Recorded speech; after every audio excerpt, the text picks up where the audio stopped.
ಇದು ಕೊಬ್ಬರಿ ತೆಂಗಿನಕಾಯಿ ದೇವ್ರಿಗೆ ಹೊಡೆದಿದ್ದು ದೀಪಾವಳಿ ಹಬ್ಬಕ್ಕೆ. ಇದು ಏನು ಮಾಡ್ಬೇಕಂದ್ರೆ ಎಲ್ಲ ಚೆನ್ನಾಗಿ ತೊಳೆದ್ಬಿಟ್ಟು ಆಮೇಲೆ ನೀರು ಹಾಕಿ, ಇದು ಪ್ಲಾಸ್ಟಿಕ್ ಡಬ್ಬ, ಆ ಡಬ್ಬಿನಲ್ಲಿ 2 ಕಾಯಿ ನೀರು ಹಾಕಿ ಇದರಲ್ಲಿ 2 ಕಾಯಿ ಹಿಂಗೆ ಒಡೆದು ಹಾಕ್ಬಿಡಿ. 1 ತಿಂಗಳ 2 ತಿಂಗಳವರೆಗೆ ನೀರಲ್ಲಿ ಇಟ್ಬಿಟ್ರೆ ನೀವು ನೋಡಿ, ನೀರಿದು ಅದ ನೀರು ಒಳ್ಳೆ ನೀರು ಹಾಕಿ ಇಟ್ಬಿಡಿ. ಡೈಲಿ ನೀರು ಹಾಕಬೇಕು, ಇಡಬೇಕು, ಡೈಲಿ ತೆಗಿಬೇಕು, ನೀರು ಹಾಕಬೇಕು. ಇಲ್ಲ ನಿಮ್ಗೆ ಡೈಲಿ ಆಗಿಲ್ಲ ಅಂದರೆ ಒಂದಿನ ಬಿಟ್ಟು ಒಂದಿನ ಹಾಕ್ಬೋದು ನೀರು ಹಾಕಿ.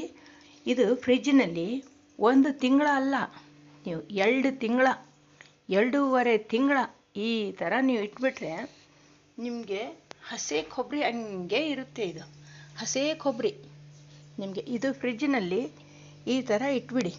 ನೋಡಿ, ನೀವು ಇಟ್ಬಿಟ್ರೆ ಫ್ರಿಜ್ಜಿನಲ್ಲಿ ನಿಮ್ಗೆ ಎಷ್ಟು ದಿನ ಬೇಕೋ ಅಷ್ಟು ದಿನವರೆಗೆ ಇದು ಹಂಗೆ, ಇದು ಹೆಂಗಿದೆ ಅಲ್ಲ ಕೊಬ್ಬರಿ, ಹಸಿ ಕೊಬ್ಬರಿ ಹಂಗೇ ಇರುತ್ತೆ. ಇದು ಚಟ್ನಿಗಾಗಲಿ, ನೀವು ಹಸಿದು ಯಾವುದಕ್ಕೂ ನೀವು ಅವಲಕ್ಕಿ ಮಾಡಿದರೆ, ನೀವು ಎದಕ್ಕೂ ಚಿತ್ರಾನ್ನಗೋ ಮಾಡಿದರೆ ಹಾಕ್ತಿರಲ್ಲ, ತುರಿದು ಹಾಕ್ಬಿಡ್ಬೇಕು ನೀವು. ಹಿಂಗೆ ಇರುತ್ತೆ ಹಸಿ ಕೊಬ್ಬರಿ.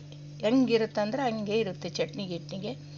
ನೀವು ಎಷ್ಟು ಚೆನ್ನಾಗಿ ಎಷ್ಟು ದಿನ ಇಡ್ತೀರ ಅಷ್ಟು ದಿನ ಇಡ್ಬೋದು ಇದು ಫ್ರಿಜ್ನಲ್ಲಿ.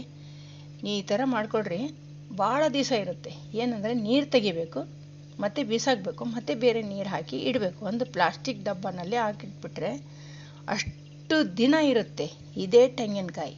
ಇವಾಗ ಇದು ಕೂಡ ತೆಗೆದ್ಬಿಟ್ಟು ಇವಾಗ ಹಾಕ್ತೀನಿ ಅದರಲ್ಲಿ. ಏನಂದರೆ ಆಮೇಲೆ ತೆಗೆಯೋಣ ಅಂತ ಬಿಟ್ಟಿದ್ದೀನಿ.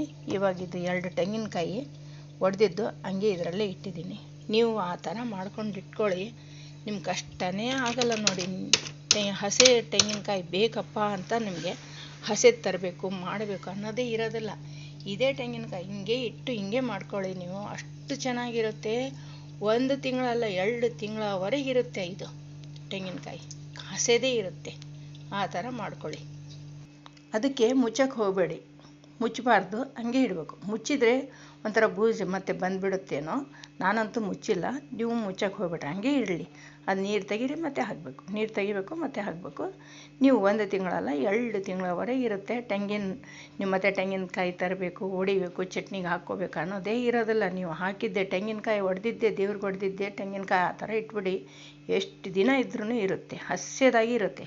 ಇವಾಗ ತಂದು ಹೊಡ್ತಾರೇನೋ ಅನ್ನಂಗಿರುತ್ತೆ. ನೀವು ಆ ಥರ ಮಾಡಿಟ್ಟು ನೋಡಿ ಆಮೇಲೆ ನನಗೆ ಹೇಳಿ. ನೀವು ಹೌದಲ್ಲ ಈ ಥರ ಇದೆ ಅಂತ ನೀವು ಆಮೇಲೆ ನನಗೆ ತಿಳಿಸಿ. ನೋಡಿ ಎಷ್ಟು ಚೆನ್ನಾಗಿರುತ್ತೆ ಅಂದರೆ ಅಷ್ಟು ಚೆನ್ನಾಗಿರುತ್ತೆ ಅದು. ನೀವು ಹಸೆಕಾಯಿ ನೀವು ಇದು ಏನೋ ಹೋಳಿಗೆ ಮಾಡ್ಕೋಬೇಕು ಅನ್ನಿಸ್ತೈತೆ, ಇಲ್ಲ ಬರ್ಫಿ ಮಾಡ್ಬೇಕು ಅನ್ನಿಸ್ತೈತೆ, ಹಸೆಕಾಯಿದು ಮಾಡಿದರೆ ಚೆನ್ನಾಗಿರುತ್ತೆ ಅಂತ ಮಾಡ್ತೀರಾ. ಅದು ಹಸೆದಾಗೇ ಇರುತ್ತೆ. 2 ತಿಂಗಳ ಬಿಟ್ಟು ಮಾಡಿ ನೀವು ಬೇಕಾದರೆ.